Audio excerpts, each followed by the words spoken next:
Seconder, who was? I'll second it. Councillor Penny W. Very good. Councillor Chris, welcome. Chris. Thank you. Right, councillors, move on to item 12. Item 12 is a report, Auckland Regional Amenity Facility Funding Model Review. We've got terms of reference. This report is a consequence of the matter that we dealt with last year, where we were asked to report back on terms of references for the review. The terms of reference, as agreed, reasonably general, and then report back in August with any suggested recommendations in terms of the Auckland Regional Amenities funding model, and then any recommendations to move on those. If not, then the matter will proceed as per it is.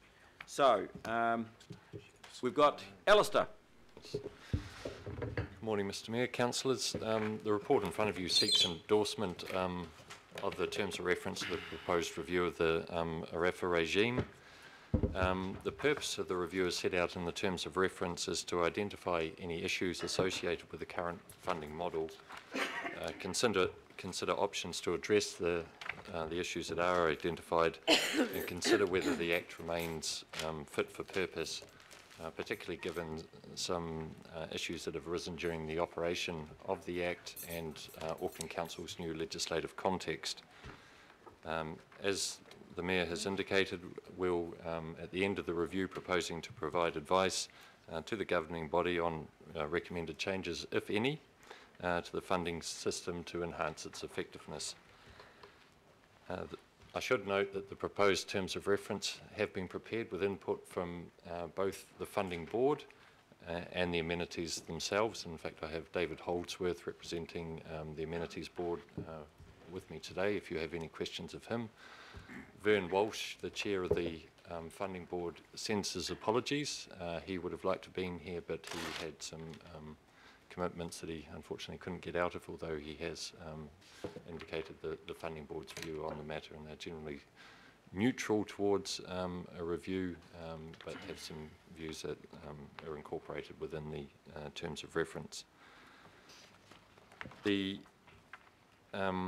terms of reference sets out at pages, I think it's 101 to 103 of your agenda, the issues that the respective parties would like to see considered through the review.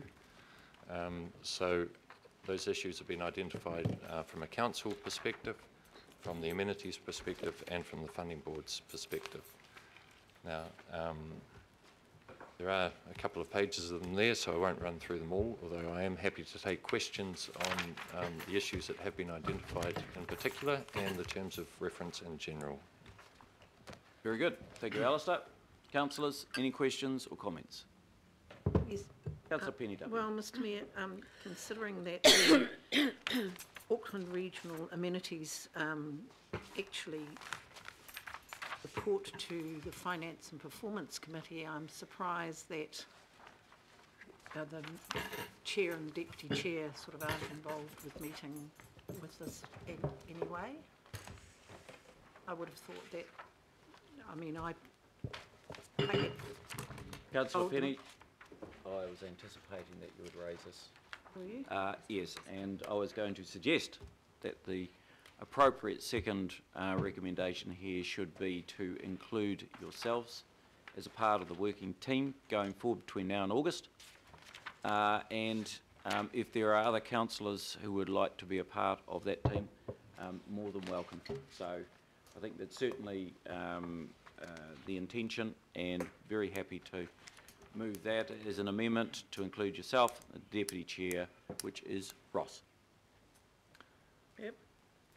Thank you. Right, I'll move, and seconder. I have just a question, Mr. Chairman. There's just something in the executive summary, number 3, that talks about a one-off capital grant last year to Auckland Regional Rescue Helicopter Trust. Yep. So I'm just wondering, how is that going to be dealt with when it's already been indicated that the helicopter trust will be coming back again this year? We can't give them operational funding. No. This is one-off. Are we going to give them a two-off? Councillor Linda, just to answer the question, they will be coming, as they're entitled to, as any of the other 9 are entitled to. You can come here, and they've done that previously, for a request for a capital grant, and so we won't consider that here today. On the basis that, in fact, is there for a decision in the LTP, we'll all sit around the table and make that decision. So, Mr Chairman, is this incorrect and shouldn't be in here then? Is it that statement one-off capital grant? Or is that at the time we all thought it was a one-off, so that's been put in there? And no, that was the decision at that time, and no doubt that will impact on your various views if a further application comes through, which I haven't seen as yet. Councillor Cam. Well, thank you, Mr Mayor.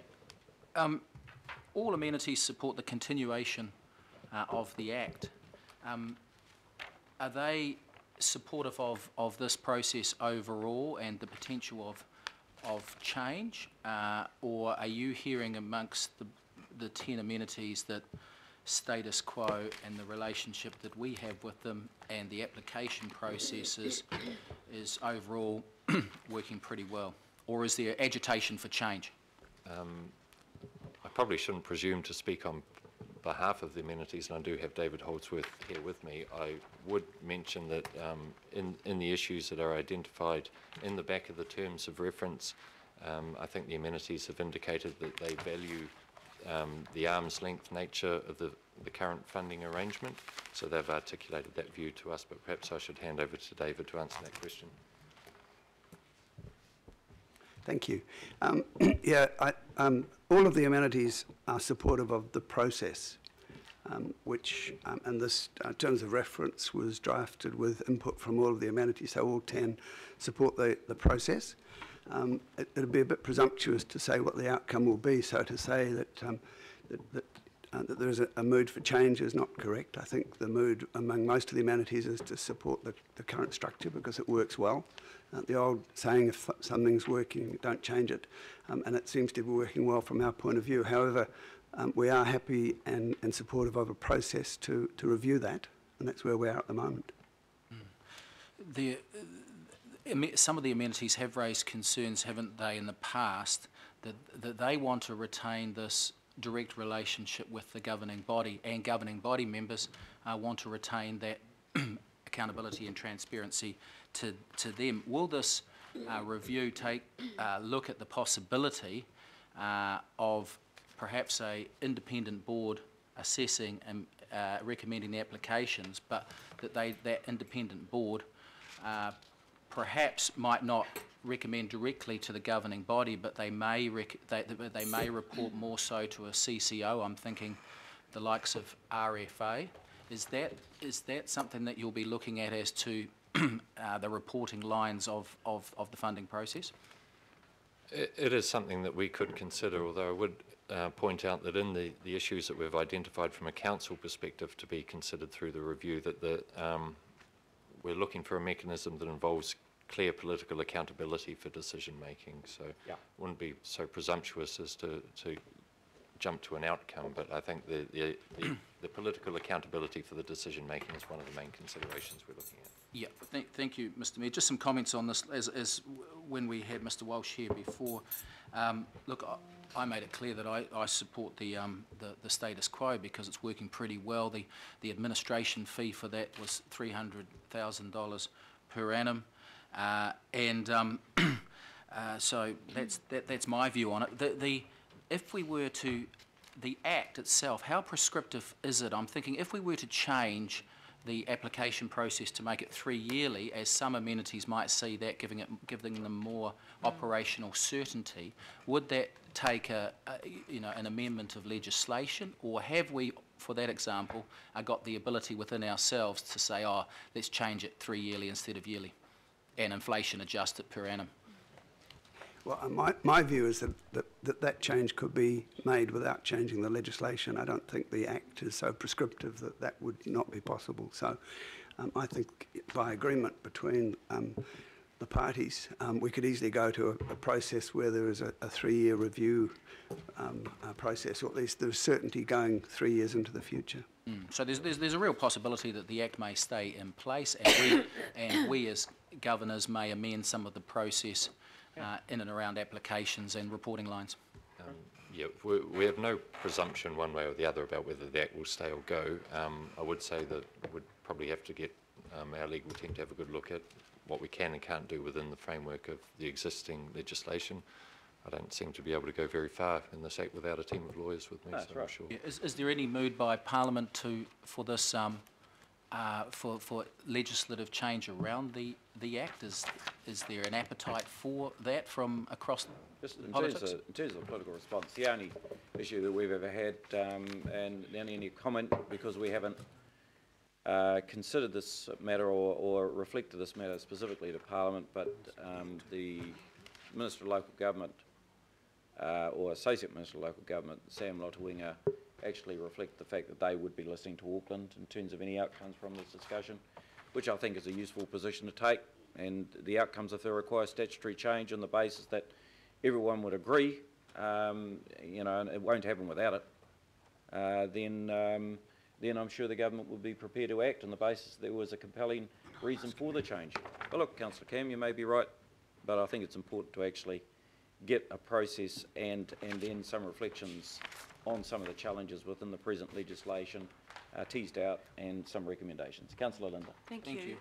In the terms of reference, do you think that gives wide enough scope, and has it been considered whether, if you look at the list of 10, and I mean it was put together some time ago, things change, is there any mechanism in the legislation for us to look at it, to look at people floating off and on, given changing times, circumstances that, you know, there may be, is there some way of looking at, is there another organisations that would benefit from being on this process or benefit our processes, or looking at, you know, maybe it's time for someone to move on? Is that in that scope or in the legislation? Or David, would you? Yeah, sure. The legislation does cover both of those possibilities for parties, new parties to be introduced to the 10 or parties to be removed from the 10. So that's already in the Act. Is that something you're going to look at in the review, whether the 10 are the right 10? I mean, I'm not advocating anything. I'm just, how do we ever look at that process? Is that a different process from this? The review is premised on the fact that the 10 amenities that are currently within the regime will remain within whatever mechanism I think that we recommend. There is a separate process for adding or removing amenities to that process.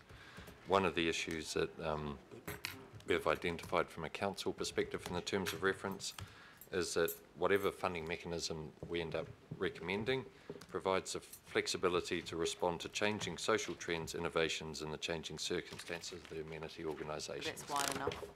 Thank you. Okay, moved and seconded by Councillor Penny W.